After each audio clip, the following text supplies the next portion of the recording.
하나님께서는 어두운 시대마다 선지자를 통하여서 말씀을 주심을 통하여 하나님 나라를 확장하시고 하나님의 백성들을 새롭게 하셨습니다.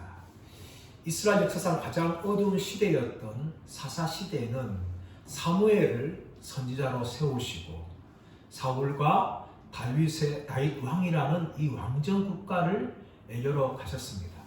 또 이스라엘 역사의 어두운 시대였던 아합의 시대에는 위대한 선지자였던 엘리야와 엘리사를 보내심을 통하여서 여호와께서 하나님 되심을 강력하게 증거하셨습니다.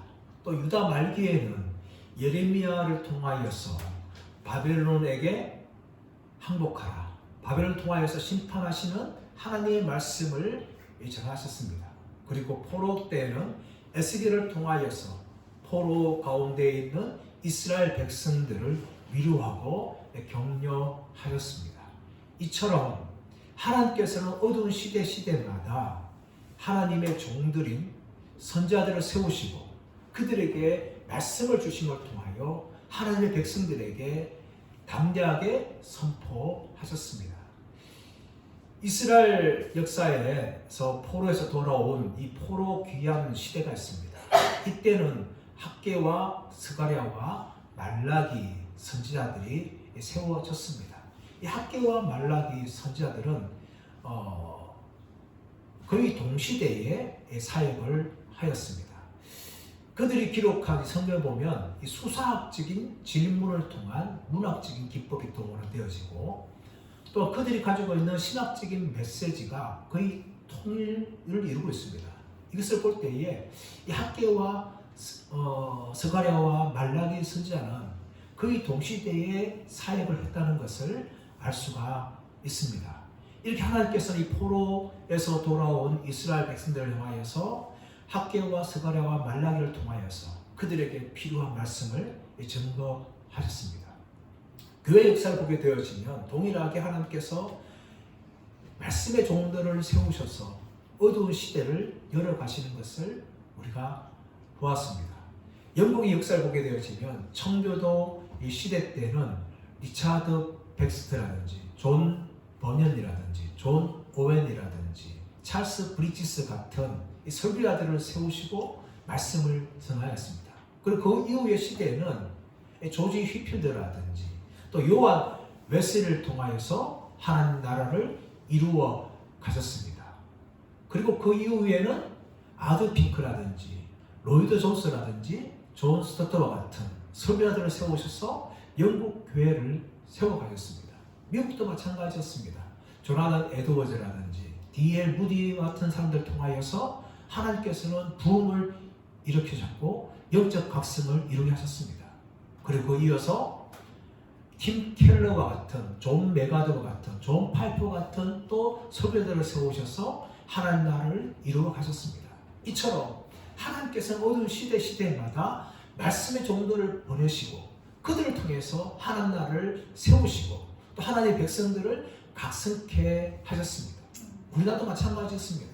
한국 역사상 정말 많은 훌륭한 설교자들이 있었습니다. 그들을 통해서 교회를 깨우시고 교회를 새롭게 하시는 일을 하였습니다. 이것이 하나님 나라의 일입니다. 그런데 이런 일들이 오늘날 더욱더 필요한 이유입니다.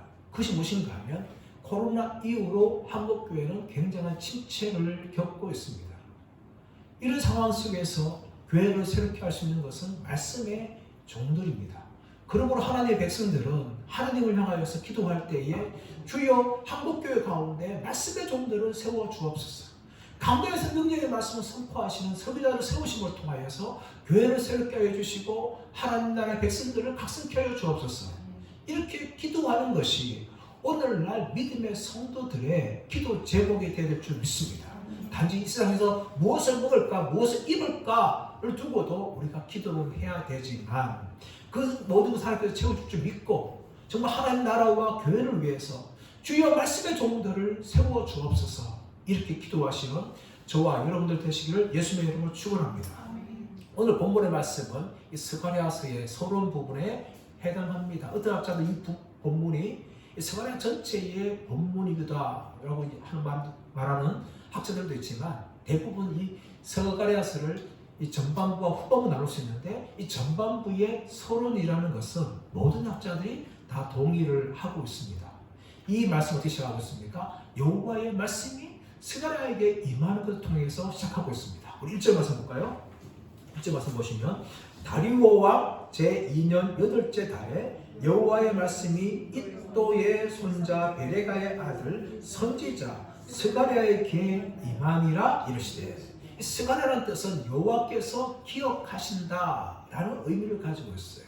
여호와의 말씀이 스가랴에게 임하였는데 그 임한 때가 언젠가 하면은 다리오 왕 제2년 8째 달이라고 이야기합니다. 여기 나오는 다리오 왕은 역사상 다리우스 1세라고 하는 왕입니다. 이 다리우스 1세는 페르시아의 세 번째 왕인데 첫 번째 페르시아 왕은 고레스였습니다. 이 고레스 왕이 70년 포로생을 마치고 너희 나라로 돌아가라 선포했던 왕이 고레스 왕 아닙니까? 이 고레스 왕이 죽고 그의 아들 캄비세스가 왕이 되었는데 이 캄비세스 왕이 갑작스럽게 죽음을 당합니다. 그러고 난 이후에 이 세 명의 이 유력한 사람들이 갑축을 벌였는데 그 중에 한 명이 다리우스입니다. 다리우스 왕이 되면서 2년 동안은 이 반란을 평정합니다. 그리고 제3년이 되어서 이 페르시아 제국이 안정되어지는데 이 다리우스 왕이 페르시아를 통치할 때에 이 넓은 페르시아 지역을 20개로 행정구역을 분할합니다. 그 분할하고 그 각 구역마다 이 총독을 세워서 다스리게 하는데 총독이 자치로 다스리지만 중앙에서 파송한 직속 사령관들이 그 모든 지역을 감찰하고 모든 것에 대해서 왕에게 보고함을 통하여서 중앙과 지방의 균형을 이루게 하는 그런 정치를 감당했습니다. 스가랴가 속해 있는 이 지역은 예후다라고 불렀습니다. 20개 지역 중에 예루살렘 주변을 예후다라고 불렀는데 이 예후다는 유다의 이름이었어요. 유다라는 이름이 예후다인데 이 예후다의 총독을 세움을 통하여서 그 총독이 또 이 예후다 지역을 다스리게 했습니다. 그런데 포로 귀환에서 돌아온 이 예후다 지역에 살고 있는 이스라엘 백성들에게는 4가지의 어려움이 있었습니다. 하나는 무엇인가 하면 경제적인 어려움입니다. 포로에서 돌아왔지만 광업이라든지 제조업이 거의 이루어지지 않았어요. 그리고 무역도 이 무역을 제대로 관리할 수 없었고 더 나아가서 농사를 지었지만 이 기후가 일정하지 않아서 농사를 통해서도 백성들이 먹고 살 수 있는 것을 충분하게 얻지 못하였어요. 포로에서 돌아왔지만 전혀 경제적으로 풍요함을 누리지 못한 그런 어려움을 겪었습니다. 그러고 난 후에 이 사회적인 어려움들이 있는데 포로에서 돌아왔는데 이미 그 땅에는 살고 있던 사람들이 있었어요. 그 사람들은 포로로 잡혀가지 않고 남았던 사람들입니다. 그래서 이 둘 사이에서 포로 귀한 백성들과 이미 살고 있던 백성들 가운데 누가 진정으로 남은 자냐 하면서 다툼이 일어났어요. 그뿐만 아니라 이 남쪽 유다 지역과 북쪽 지역과의 갈등이 있었죠. 북쪽에는 사마리아인들이 살고 있었는데 북이스라엘 멸망 후에 이 사마리아인들은 다른 이방인들과 혼혈된 그런 사람들이었습니다. 그래서 남유다 사람들은 북이스라엘 사람들 같은 이스라엘 백성으로 여기지 않았어요. 이방인들로 그렇게 생각을 한 거죠.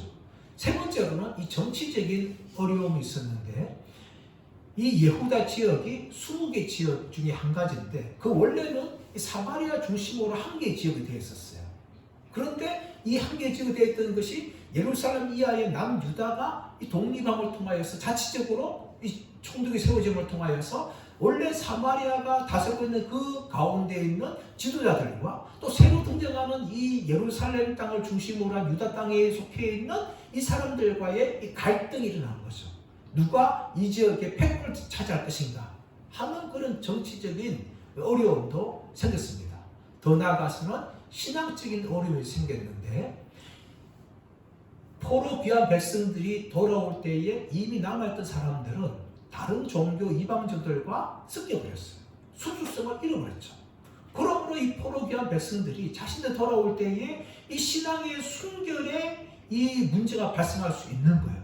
그래서 이 신앙의 순결을 잃어버릴 수 있는 위기에 직면했습니다. 또 어떤 사람들은 신앙의 순결을 잃어버렸어요.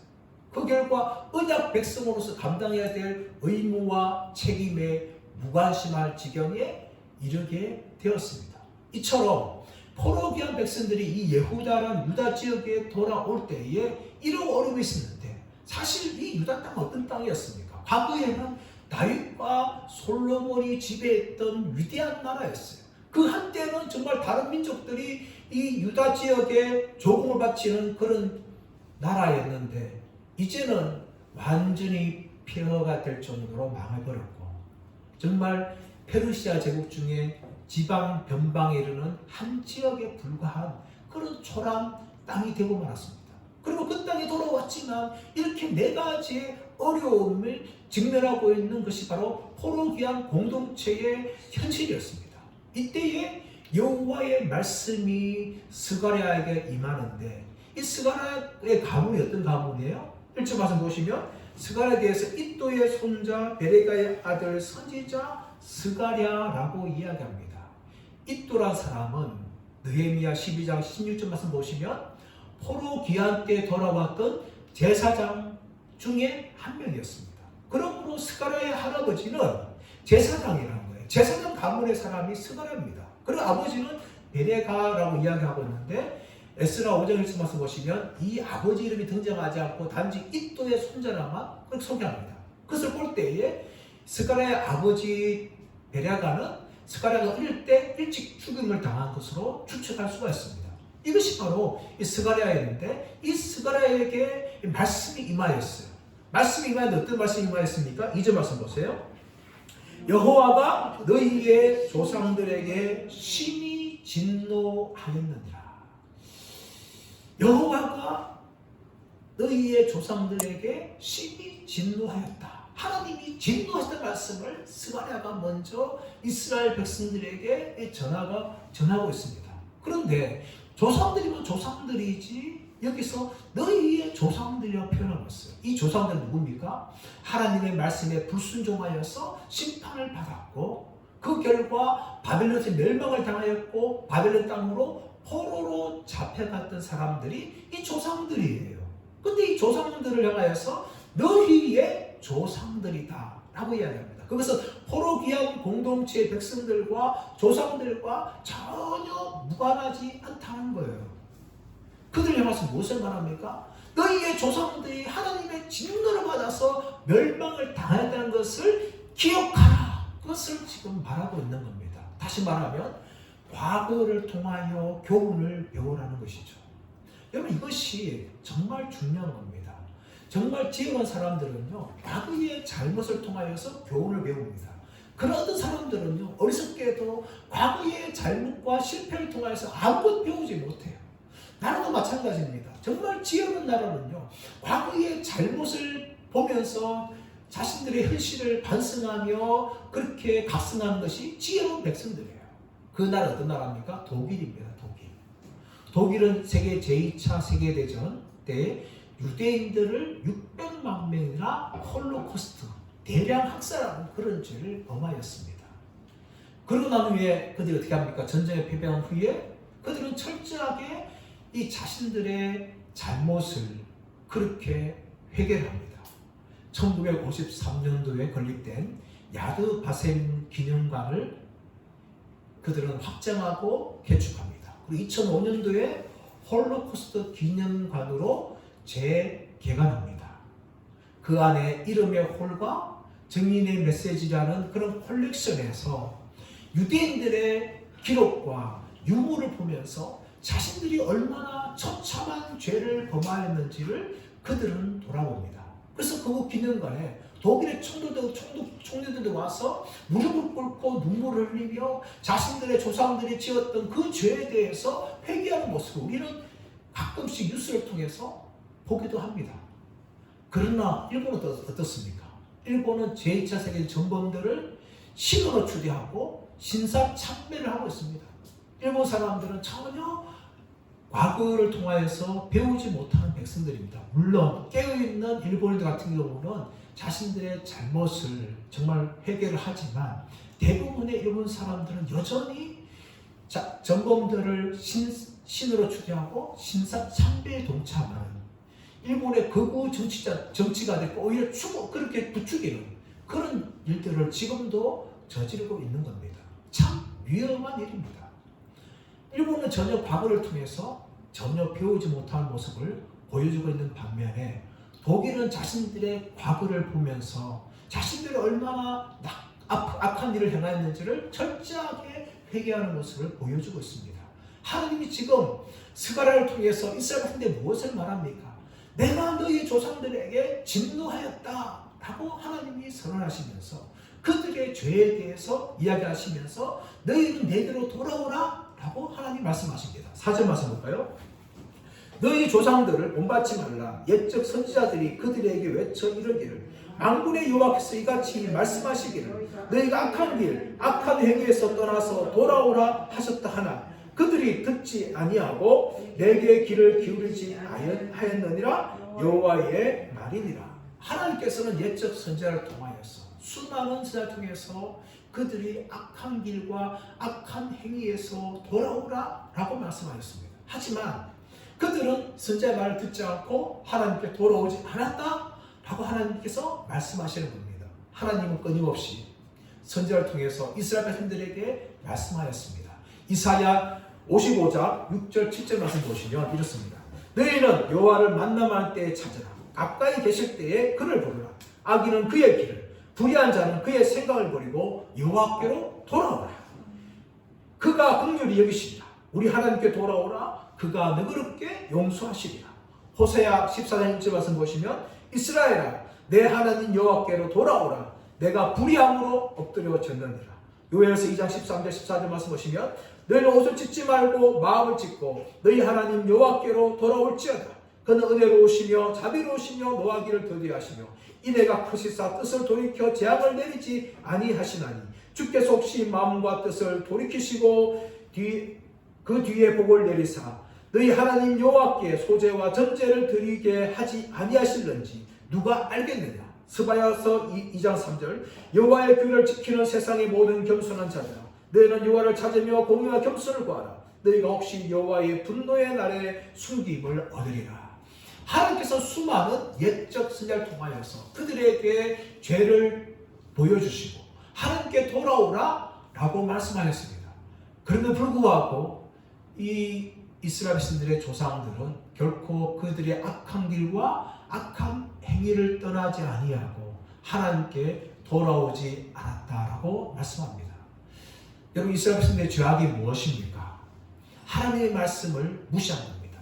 하나님의 수많은 선지자를 통하여서 그들의 죄를 드러내시고 하나님께 돌아오라 말씀하였지만 조상들은 철저하게 이 선지자들의 말을 귀를 기울이지 않았던 것입니다. 그것뿐만 아니라 그들은 하나님의 율법에 불순종하였습니다. 이것이 바로 이스라엘 백성들의 죄악이었습니다. 이런 백성들을 향하여서 하나님께서는 저주와 심판을 선언하셨고 그 심판을 다 행하셨습니다. 신명기 28절 말씀 보시면 여호와의 말씀에 순종하는 자에게 주는 축복과 여호와의 말씀에 불순종하는 자들에게 내리시는 저주와 심판에 대해서 하나님께서 말씀을 하셨습니다.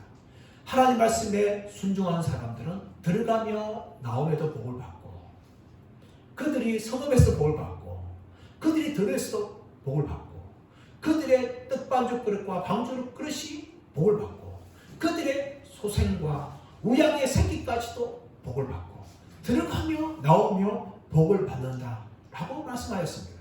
하지만 여호와 말씀에 불순종할 경우에 하나님께서 저주를 선언하시는데 그들이 성읍에서도 저주를 받고 들에서도 저주를 받고 그들의 떡반죽 그릇과 방주의 그릇도 저주를 받고 그들의 소생과 우양의 새끼까지도 저주를 받는다라고 하나님이 말씀하셨습니다.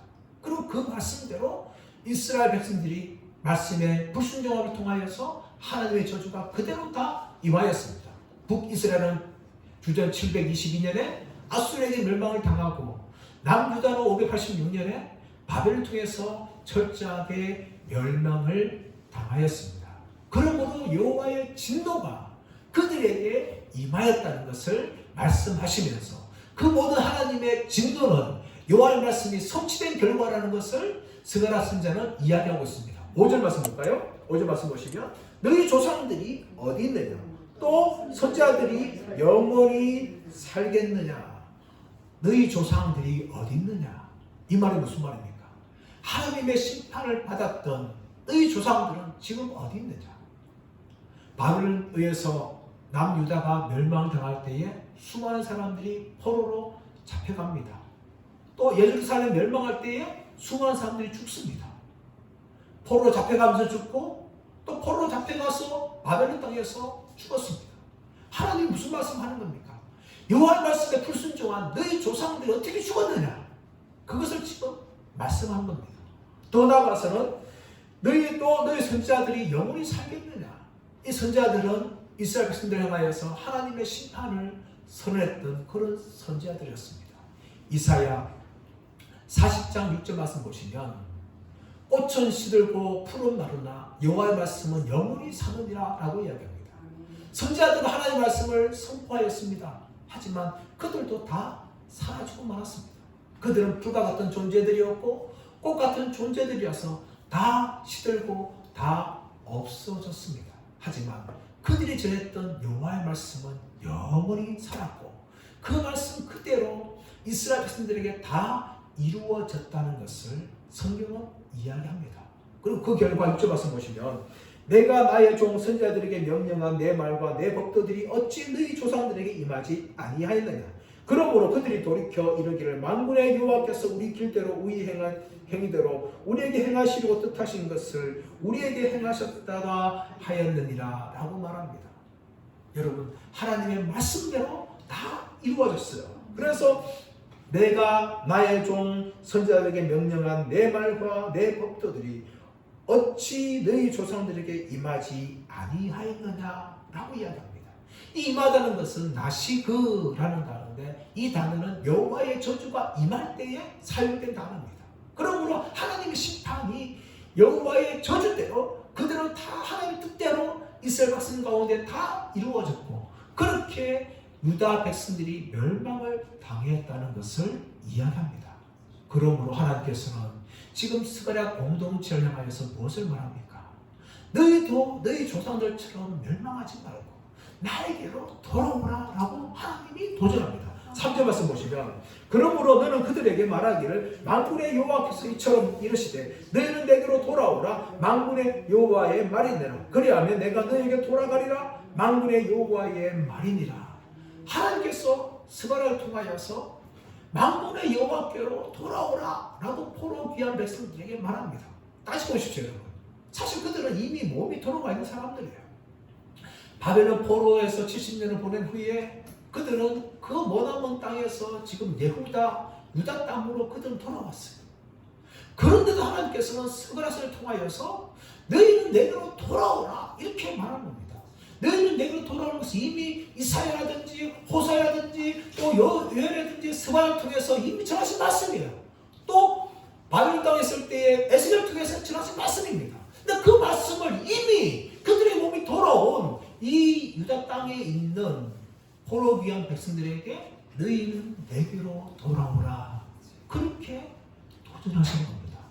왜 이렇게 말씀하실까요? 이미 돌아온 백성들을 향하여서 왜 너희는 내게로 돌아오라 라고 말하는 겁니까?